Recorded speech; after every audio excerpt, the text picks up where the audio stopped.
อยากกลับตัวกลับใจอยากเป็นคนที่ดีพอ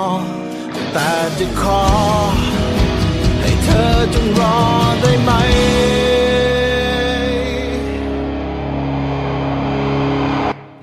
เธอทำให้ฉัน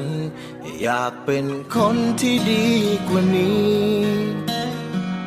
เธอทำให้ฉันมีความตั้งใจมากมาย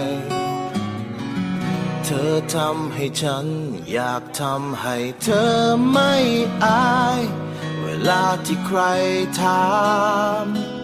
ว่าเรานั้นเป็นอะไรเคยได้แต่คิดปล่อยให้ชีวิตเสเพลเคยแต่ทุ่มเทเวลาให้คนมากมายไม่เคยจะคิดอยากมีชีวิตเพื่อใครแต่ในวันนี้จะมีไว้เพื่อเธออยากกลับตัวกลับใจ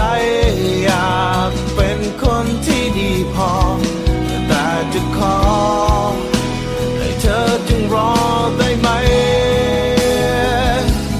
รอฉันคนนี้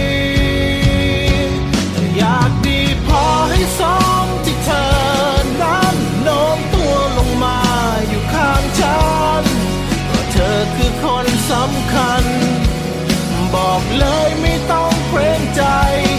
อยากดีพอให้สมกับความรักที่เธอให้มาเข้าใจไหมไม่มีอะไรที่มันมากไปกับคนที่เป็นหัวใจของฉันคนนี้